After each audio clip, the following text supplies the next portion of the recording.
Bismillah ar-Rahman ar-Rahim. Assalamu alaikum rahmatullahi wa barakatuh. Welcome to another episode in the series, Dawah Ilallah. How to call people to submission to Allah. This is the point of why we are here on earth.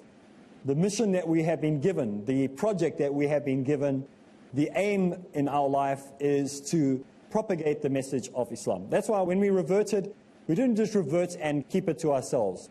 Our aim, our mission, our job is to talk. As we have said before, if you don't talk, what will people do? They will walk. So if you don't talk, people walk. So our job is to talk. Are we to talk nonsense? No. And we've been looking in the series at some of the characteristics of a talker. Not as a public speaker, but as a da'i, someone calling to Allah. That is the most important thing to do. There are many people doing dawah. Very few are calling to Allah. Some people are doing dawah for name, claim and fame. Some people are doing dawah to Hinduism. Some people are doing dawah to Buddhism. But very few are calling to the submission of the one true God. This is why we call it Dawah Ilallah. Very specific. Because many people, even Muslims, may be calling to the wrong thing and not sure how to do dawah. So this series is building the framework that is required for you to be successful in calling people to submit to Allah. And then upon that framework, we will build the rest. There's no use telling you techniques on how to speak to Hindus and Christians and Buddhists and atheists when there's no framework. Then it's just going to fall apart. And the first opposition that comes your way, you're not going to be able to handle it. So the characteristics that we've looked at so far in the series is that first and foremost, that a da'i must believe in what he's calling to. It's no use calling to something and you don't believe it yourself. That a da'i must have certain manners, mannerisms, characters. The next important thing is to have knowledge. Obviously you don't have to know everything. You don't have to have had a PhD. If you have one, all the better. You're required to gain knowledge until the day you die. There's so much knowledge. Knowledge on mathematics, knowledge on science, knowledge on biology, knowledge on the Sharia, knowledge on everything there is to know about Islam. So it's secular and religious knowledge. Then a da'i must make sure that he seeks the favor of Allah, that he wants to do it for the sake of Allah, and that he, as much as possible, connects to some type of organizational structure. There is no lone rangers. Even the Lone Ranger had his horse and he had Tonto, his sidekick. So he wasn't actually alone. He still had someone. But we must be careful that we don't look at that analogy and say, okay, us four and no more. We must get a team of people together. We don't want the magnificent four. We want a whole group of hundreds and hundreds and hundreds of da'is. During the time of the late Sheikh Ahmad Didat, when he was alive, he was a one-man band. It was him on his own. And then Dr. Zakir and I came along. And he empowered people to gain that same knowledge that he had.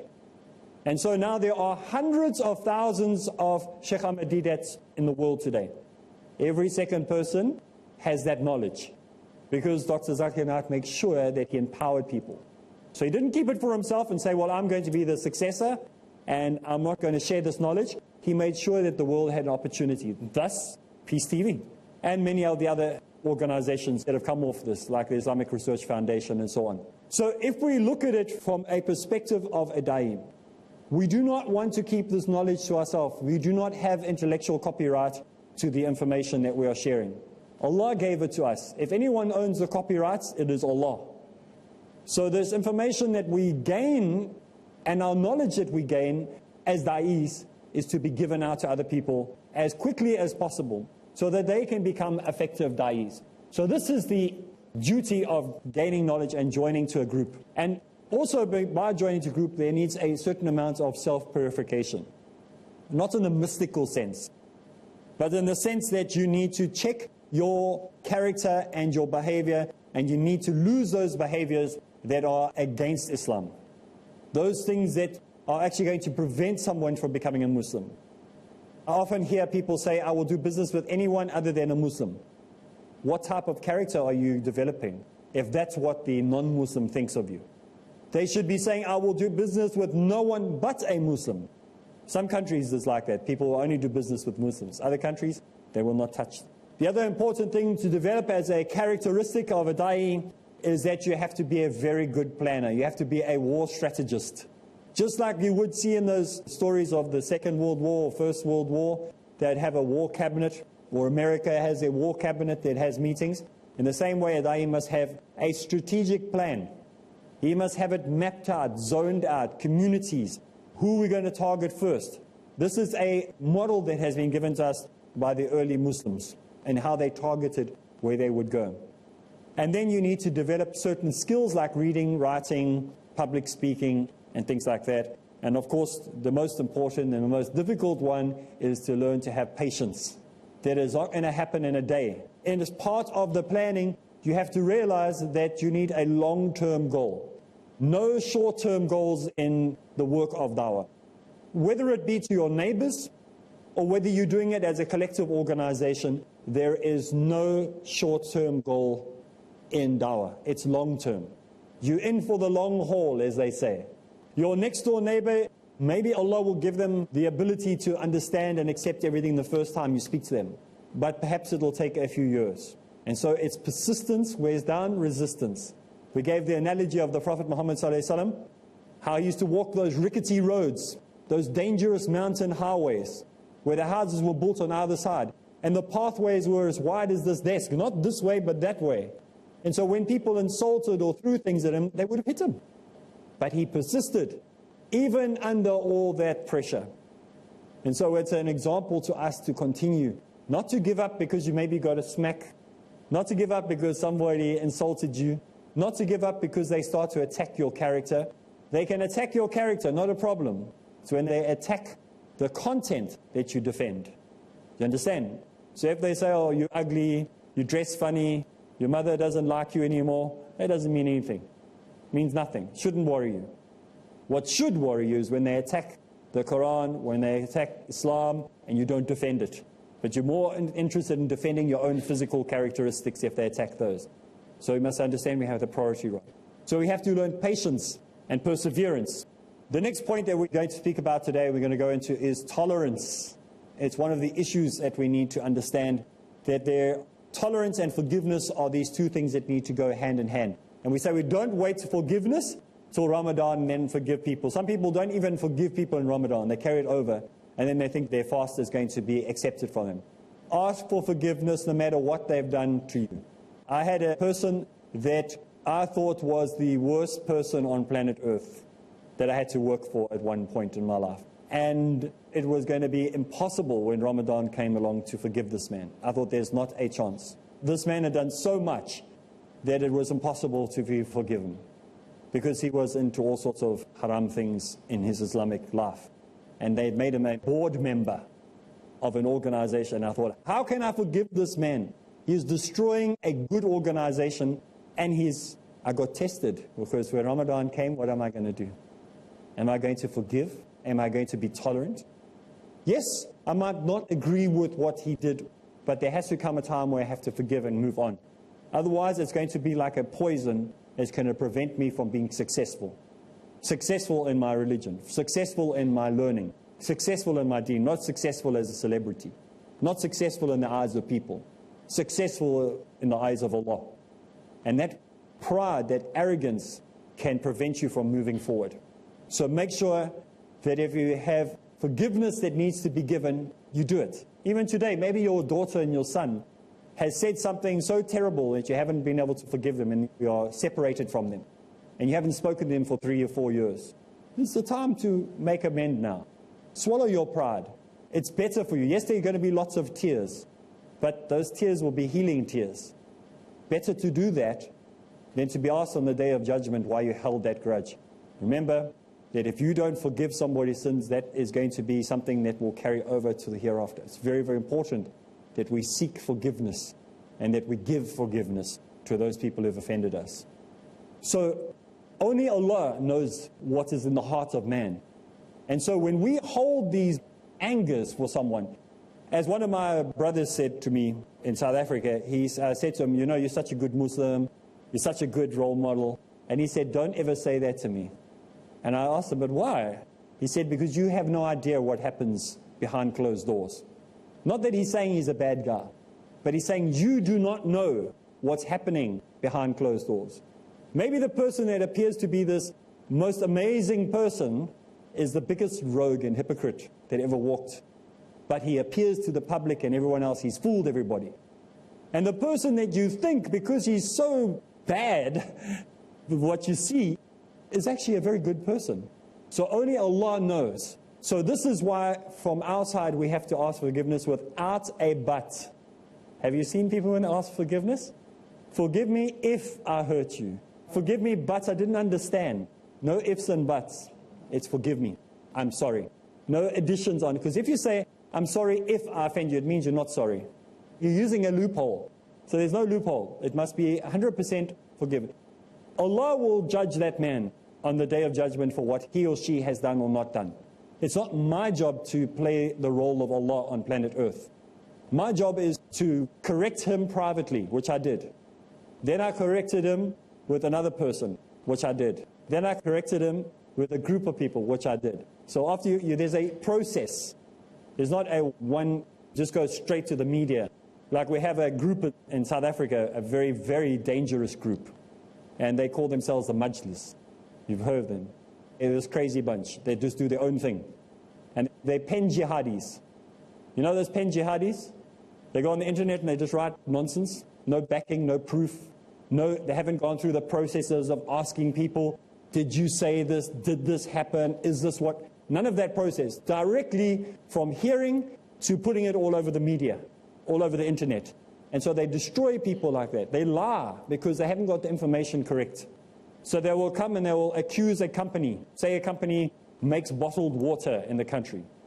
And because they heard a rumor from somebody and they never verified it, they never picked up a phone, never wrote a letter, they say this water has alcohol in it. And then we find out that there's no such thing. But now the damage has already been done. Not even a Muslim owns the company. But it's dangerous things like that that you have these pen jihadis that don't follow a process. So you have to be very cautious of becoming a pen jihadi. Ask questions. Make sure you seek forgiveness from people that you may have offended. Don't just go out and start writing fatwas on your own. Now, this is the most dangerous thing that we have in our society today. It's everybody's writing a fatwa. You know, a guy who's got 2 months' knowledge of Islam is writing his rulings and legislations and everything already. We must be very cautious. This is why we have scholars in place. This is why we have the learned scholars. Not because they can make mistakes, but we are hoping that they are going to not give opinions. They're not going to say, this is what I feel about the situation. When a scholar says, this is what I feel about a situation, you change that scholar. You move to a new one. You move to one that says, this is what the hadith says.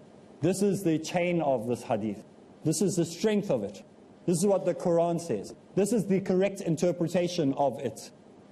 Not his own views and opinions and this is what I feel about it. So there are things that we have to be cautious. So now we've got distracted from what we're actually speaking about. But this is important that we ask these questions when we come across them so we can understand the wholeness of what is required from us.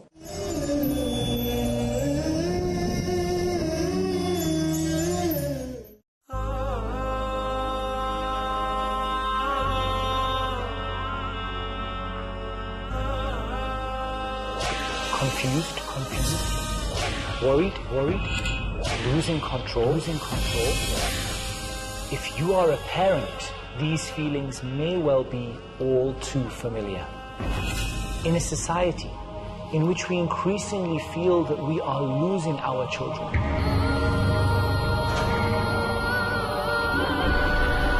it's still possible to get it right.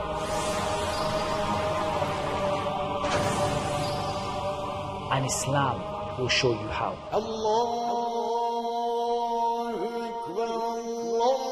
Want to know more? Join me, Muhammad Tim Humble, as we explore the ways to be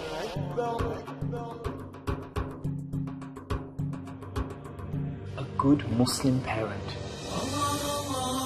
Learn a series of beautiful Islamic techniques to help our children get the best in this world and the best in the hereafter in 26 Ways to be a Good Muslim Parent.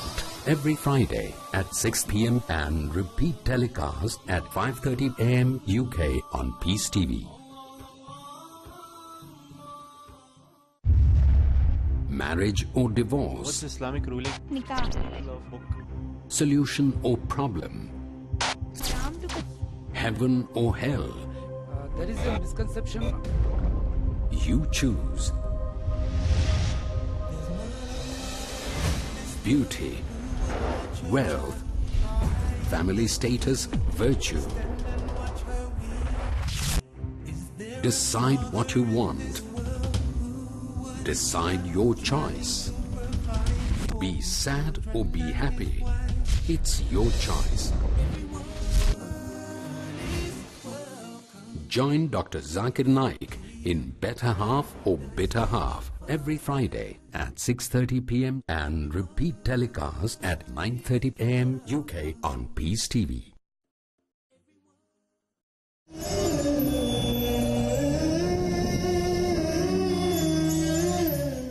We need to develop in ourselves these two qualities, the qualities of tolerance and the quality of forgiveness. Sometimes we even have to be tolerant of ourselves, of our own stupidity, or tolerant of our own intellectualism, if there's such a word. Sometimes we think I'm so bright, but I can't tell anybody. We have to be tolerant, There needs to be this balance, you know what I mean? You might be smart, and then you don't want to tell people you're smart. You might be stupid, and you're telling too many people you're stupid. If I open your mouth, you tell them you're stupid. So you have to have that balance. So you have to be tolerant as well with your own shortcomings, and understand that you're still being worked on. We haven't arrived yet. We're never going to arrive. I told that story last time I did a series on Peace TV about the skipper who's skippering a yacht, sailing a yacht. When he looks up in the night sky, say all his instrumentation fails. He looks at the night sky and he sees the Southern Cross, he sees the constellations, he sees the Three Sisters, he looks at all the just constellations that are in the sky and he navigates according to them. Is he ever going to reach those stars? Never. But it still means he has to aim his ship towards them if he wants to navigate successfully and be safe. He's never going to reach it, but he keeps trying because that's the safe path to go. So in the same way, we're never going to be perfect. We're never going to get it right. But it doesn't mean you give up. You must act as if you can attain it. You must live your life as if it's a possibility. You mustn't live your life saying, never going to be perfect anyway. Just give up. No, you must say, I can be perfect. Not going to get there, but you have to have that goal in front of you. So if that carrot is removed, the donkey doesn't go forward. You know those pictures you see of the donkey going forward with the carrot? But the load, the idea of that analogy sometimes baffles me a bit. Because if I overburden the donkey, even if you put a carrot, it ain't going to go anywhere. No matter how nice the carrot is, the burden is too much for him. So if the burden is light and the carrot is nice, then you'll move forward. So don't overburden yourself. Take small doses of information at a time, perfect it while you try to. But don't put the whole history of Islam for the last 1,000 years and every fatwa and every ruling and everything on top of you at once. You'll just give up and then you'll say, I can't do it. So just take one little thing, whatever appeals to you, whatever Allah has guided you to, do the best you can. There's a saying that my dad used to say, it said, good, better, best. Never let it rest till your good is better and your better is best. This is a beautiful little saying because that's how it should be. You should continuously be progressing. Every year you should look back and go, wow, was I a Muslim even last year? Was I a Muslim? You should be ashamed because you should see how far you've come. You shouldn't look back and go, sure, I was better a Muslim last year than this year. We should be improving the whole time. Maybe ashamed was the wrong word to use. Not ashamed. But we should be looking and say, I'm glad I sorted that issue out in my life. I'm very thankful, Allah, that you have managed to give me victory in that area of my life. Because that's when we see progress, when we start moving forward. When we start looking back and we go, I move forward. But don't be arrogant when you move forward. Don't look at the other people that are still there and go, what's wrong with you? Can't you get to where I am? No, they're on their own walk. You are there as a guide to help them when they require it. You're there to be a friend to them, not there as the haram police. Okay, so this is the next important issue that we have to install into our life. And this is that when we talk to people, when we are tolerant of other people, when we forgive other people, this will help us to be better da'is, inshallah, in the future. Another good quality for a da'i is taqwa. What is taqwa? Piety, fear of Allah. Fear of Allah. This is something that's important. Remember, we are talking about a healthy fear. We're not talking about extremes. One extreme is the Christians who have absolutely no fear. They tell God what to do every single day. They literally tell him what to do. They don't ask, they tell. There's a verse that says, come boldly into the throne room of God, laying your requests known unto him. So that's how they do it. It's like walking into the president's office and saying, hey, Mr. President, you will get me this. None of us would do that. None of us would be so stupid as to do that. Now, that's the one extreme. And then we've got the other extreme where the Orthodox Jews, those who are very pious in the Jewish faith, because lots of Jews are not pious, but the Orthodox Jews, he lives in absolute terror of everything being wrong. I mean, there's no halal in the life. There's just haram. Whole of life is haram. So you've got these two extremes. Islam is the middle road, the middle path. We have a healthy respect for Allah, balanced respect. So it's not just in terror and fear and trepidation all day long, or it's not just buddy-buddy, or what I call the cult of informality, being informal. You know, where people just, it's a dangerous cult. And we find more and more religions in the world, even in Islam, we've got some groups within Islam that are informal. You know, there's no respect for Allah when they pray, when they talk, when they ask, when they intercede. So this is something that we have to have. So we need to make sure that we have the fear of Allah in our heart, but the hope of Allah as well. So we mustn't just concentrate that the fact that when we die, we're all going to go to the hellfire. Some people are like that. I used to be like that for a long time. Do you know that? I used to be one of those people that says, I know I've been a Muslim, but even if I do a billion good deeds, I still deserve to go to hell forever. I need to go to the hellfire. This is what I believe. A very, very long time before I changed that. All I focused on was the punishment that I deserved. Because I thought, look at all the people that I led away from the truth when I was a Christian. Look at all the people that I caused to enter the hellfire. And so that haunted me. And so that guilt played on me. So Shaitan was whispering, you don't deserve anything, you're bad, you must go spend for eternity. But then there's the other side that I suddenly realized, you know, we must expect the best. We must aim for the best. But we don't have that arrogance in saying, well, this is where I'm going to be. Maybe we should prepare for a little term or two, going through the flames to purify ourselves. Remember we spoke about purification. But don't come to the point where you're only concentrating on the negative. Have hope. So Islam is a combination of fear and hope combined together. Again, it's that middle road. But it's our hope based on actual work that you're required to do. It's not a hope on some passive activity. You have to do something. Hope is not a passive word. It's not like hope that somebody will come here tomorrow. Hope is having trust in something that you know or have knowledge that you have put into place. So I hope this building stands. I mean, you built the building. You understand? It's not like saying, I hope the building stands. There's no building built yet. It must be a hope built on something that has been done or you're busy doing. So this is very important when we're looking at Islam. That it's not passive. Nothing in Islam is passive. Everything is active, something that you are required to participate in. So this is very, very important when we look at the requirement of a da'i. That he must have this taqwa, this piety, this hope, this sure hope. And he should also make sure that he has a fear of Allah as well. I think we come to the end of our episode. So when we join each other again next time, we'll continue with the next point of what makes a successful da'i, inshallah. So from me, Areeb, Islam, and all the rest of us here, Assalamu alaikum wa rahmatullahi wa barakatuh.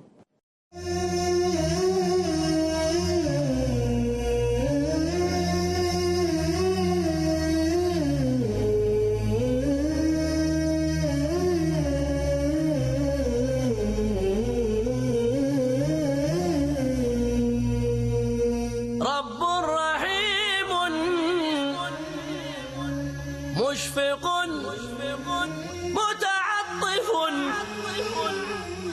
لا ينتهي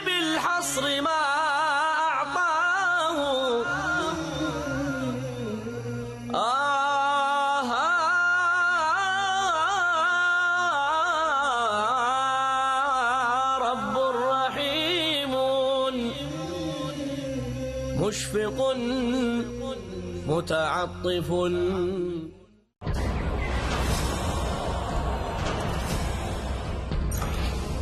Images and depictions of our Messenger Muhammad sallallahu alayhi wasallam have spread around the globe.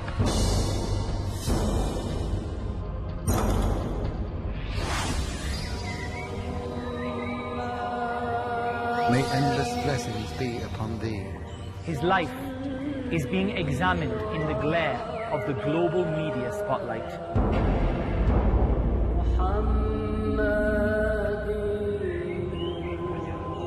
It is the duty of every Muslim to present to the world the truth of his life and the excellence of his character. And we have not sent you, O Muhammad, except as a mercy to the universe. To do this, you have to know your Prophet. It's something that you simply can't afford to be ignorant of. Allah, send your peace on your slave Muhammad. Study the exemplary personality of our Prophet, peace be upon him, which attracts people of all faiths and nationalities in Know Your Prophet, peace be upon him. Every Tuesday at 8 p.m. and repeat telecast at 8:30 a.m. UK on Peace TV. A friendly message by Dr. Zakir. Islam prohibits killing of innocent human beings. Every day, innocent human beings are being killed in different parts of the world. Most religions condemn the killing of innocent human beings. But Islam goes a step further and says in the glorious Quran, Surah Al-Ma'idah, chapter number 5, verse number 32, if anyone kills a human being, unless it be for murder or for spreading corruption in the land, it would be as if he has killed the whole of humankind. It does not stop here, but continues. And if anyone saved a single human life, it would be as if he has saved the life of the entire humankind. Remember, please do not kill a single innocent human being, but rather save the whole of humankind by saving human lives. Human life is precious. Peace TV, the solution for humanity.